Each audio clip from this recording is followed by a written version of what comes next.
at Alberta Innovates and run the water research program for them, everything we did was both multidisciplinary as well as in many cases multi-institutional. Please.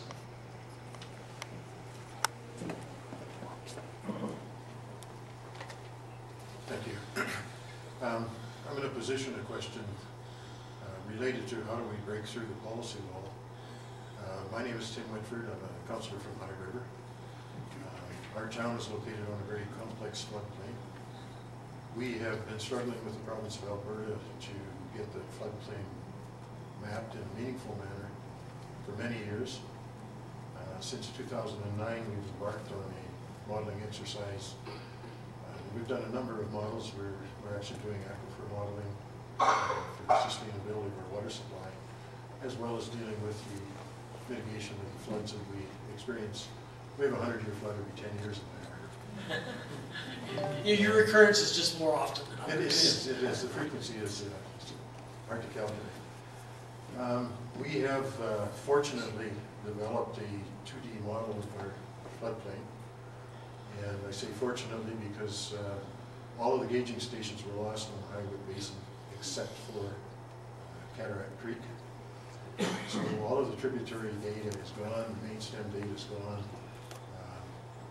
Both of the diversions off the Highwood River were badly damaged in this last flood. We've been able to, using a two-dimensional model based on, I'm not sure whether it's high resolution, high definition LiDAR, back into why the east part of our town flooded.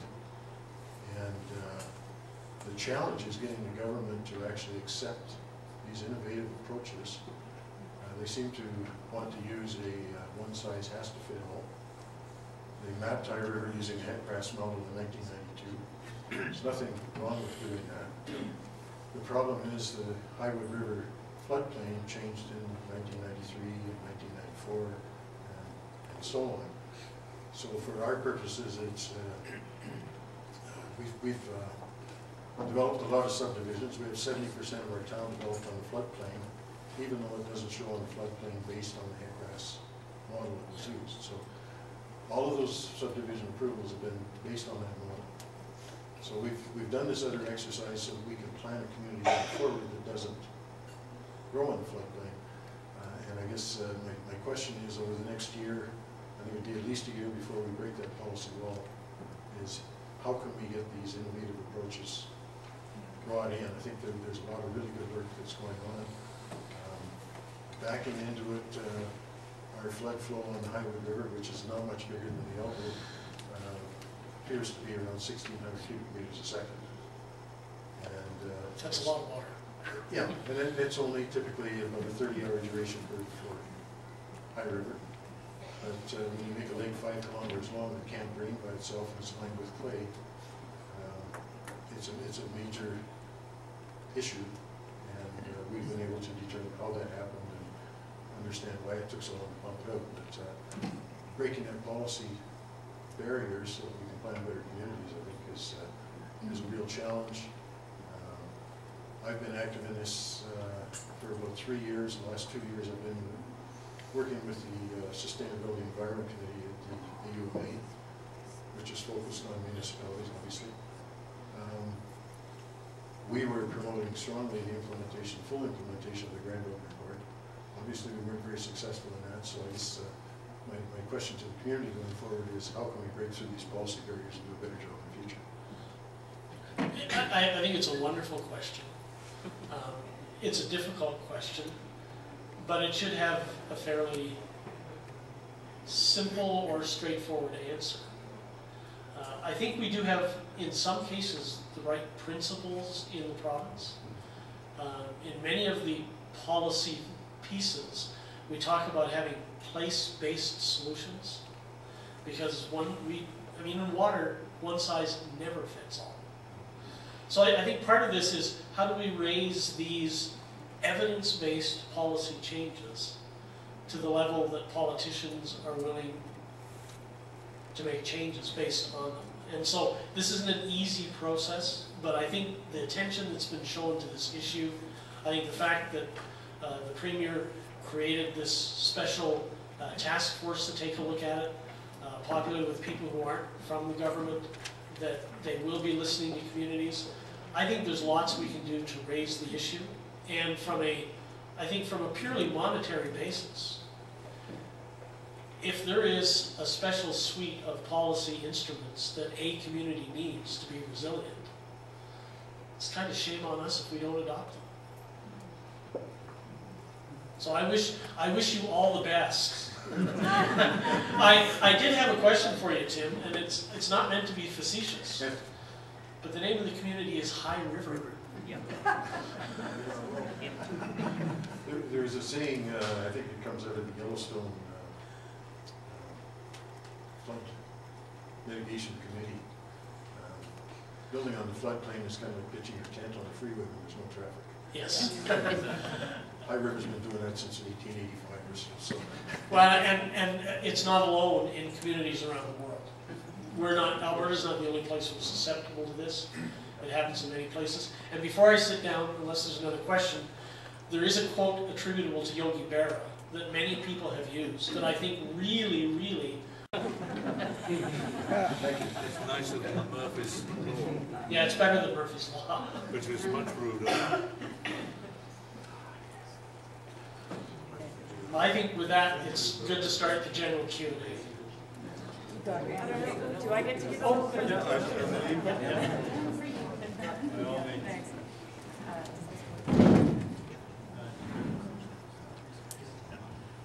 Is MMA present? Yes, I'm here. She's here. I'm here. I made it. Sorry, I have a 9-year-old son. So I haven't been favoured with a terse bio. I know you to be a lady and a lawyer, Yes. and I pray you have at it. Okay, well, I was going to sit, but I suppose I can use it. Okay. Okay, so we are, I'm here with the Calgary River Communities Action Group, and actually we didn't call ourselves a committee on purpose, because we're like, the committees don't usually get things done fast, and we want to get stuff done fast. We came to be out of a meeting that we had in our community, and Jerry was with us. So we had about 800 people show up, and who were concerned citizens and residents and people who had been impacted by the flood, and who had, it was after the province came out with sort of their initial reaction, and Doug Griffith, I think, made his, announcement. And a number of us felt that there was a big focus on sort of the individual homeowner, and that this was sort of an individual homeowner problem. And our collective thought around that was, this isn't an individual homeowner problem. I got flooded when the zoo flooded, and I flooded when City Hall flooded, and I flooded when the Saddle Dome flooded. So how is this all of a sudden an individual homeowner problem? And so what we did was we came together, we formed an organization. We had 5 founding members, and we have 800 members right now. And we got together and started looking at 3 basic pillars. One of them is prevention, mitigation, flood reduction. The second pillar is the restoration of property and loss and value. And the third pillar is the restoration, or maintaining community integrity. And so there's been a lot of conversation today about the science around what's happening. And the science is a massive, huge part of it. But there's also the social impact part of it.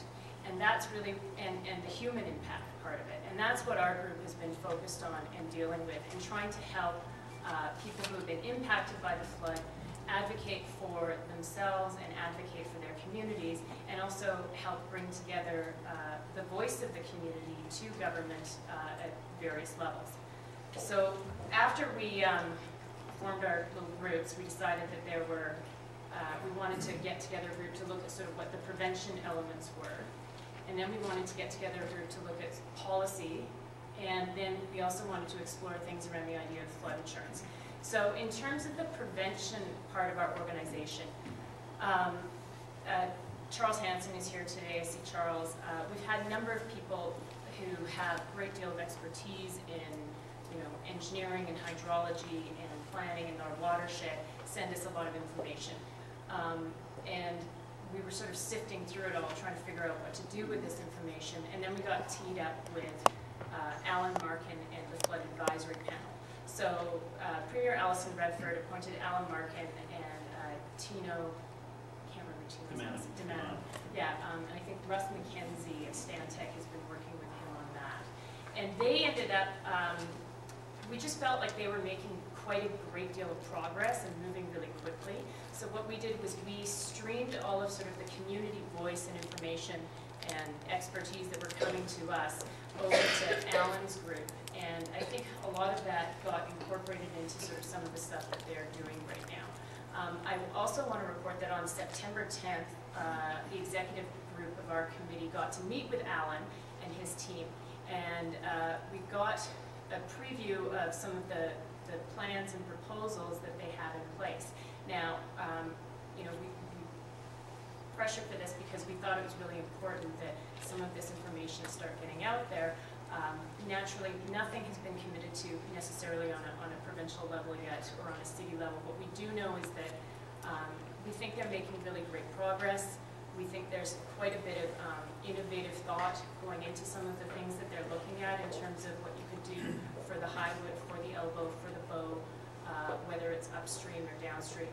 We know that the city panel and some city water folks are working really closely with their team, and that's, you know, and I think the city's got some really great people on staff, so we're excited by that. And you know, we see ourselves as someone who kind of can just sit back and hold their feet to the fire a bit and say, this is really important stuff. People are making massive decisions about their property. They're making massive decisions about where they're going to live.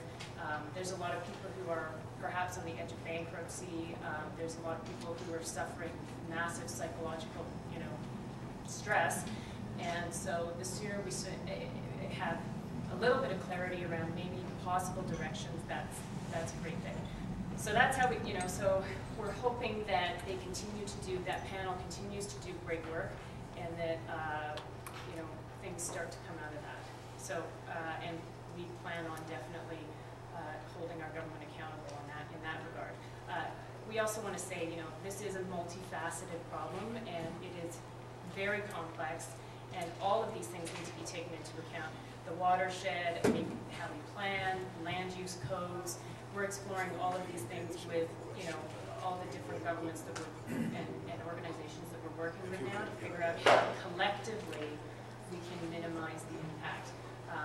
You know, I think we've got something stat that says for every $1 that you spend on prevention, you save $15 on loss. So we've now got, you know, we've got a $5 to $6 billion potentially bill for this. So, you know, that gives us a little bit of leeway on how much money we might want to spend in terms of making sure that this doesn't happen again. And then, you know, we also have these ideas around that this, I think David said it best, we are all in it together. So there's been some, you know, sometimes you hear things like, oh, well, you people live on the floodplain. And the reality is Calgary was founded at the confluence of the Bow and the Elbow, and our downtown core is on the floodplain. Our stampede grounds are there. It is not a realistic proposal to think that we move the entire core of, you know, the economic engine of Western Canada to somewhere else. So we have to learn how to manage and deal with this. And we believe that there is innovative technology, and that, you know, when we go back and look at maybe watershed maintenance and how we build our homes,